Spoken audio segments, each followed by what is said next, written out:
To those who admire and respect him, August Busch IV was a marketing genius who would lead the 150-year-old company into the future. But when Anheuser-Busch was sold to the foreign conglomerate InBev in 2008, author Bill Nadelceder writes, Busch spiraled into a world of depression, drugs, and paranoia. According to one source quoted in the book, he saw little blue men floating around in the air toward the end, and that he was convinced there were people out in the woods looking at him. By Christmas of 2009, Busch's girlfriend, Adrienne Martin, and her 8-year-old son, Blake, were spending a lot of time at the Busch estate, and Nadelceder writes, household staff were terrified for the young boy. I was told from sources that there were 30 to 40 loaded semi-automatic rifles under his bed. Nadelceder writes, after several failed attempts at intervention, Busch's mother, sister, and good friend went to the courts to have him involuntarily committed. Statements from sworn affidavits obtained by the I-Team state there were hundreds of loaded guns in every room, that he was in a highly volatile drug-induced state, paranoid, and had weapons at arm's length at all times. A St. Louis County judge issued the commitment order, and Frontenac police were warned to use extreme caution when approaching his home. He controlled the gate and he could see everybody, so they just couldn't walk up and knock on the door.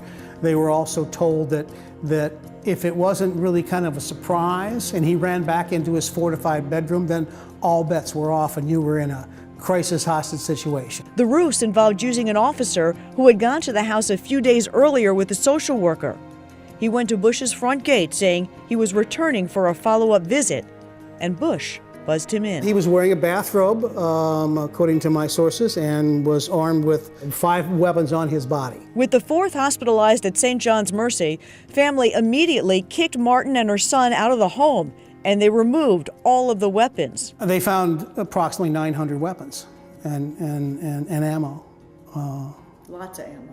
Lots of ammo. I mean, you could have held off a small army with what he had. Nadelceder writes, Busch went from St. John's to rehab in Arizona, but left treatment early. As soon as he returned home, Nadelceder says the partying resumed. Goes back to living life the way he did before. He has satisfied the court-ordered rehab. The guns are his property, and they were given back to him. And Adrienne Martin and her son moved back in.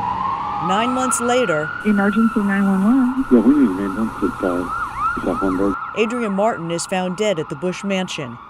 The medical examiner ruled she accidentally overdosed on OxyContin. Busch would not comment about the book, but his close friends and even Nadelceder believe his legacy has yet to be written. He's a bright guy. He's got everything going for him. He could do anything with his life. Come on. He's got everything going for him. He could be the best spokesman for sobriety that ever happened. The former CEO of Anheuser-Busch tells his recovery story.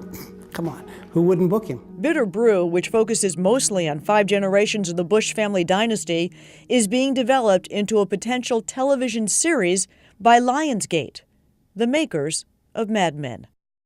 Lisa Zigman, News Channel 5, I-Team.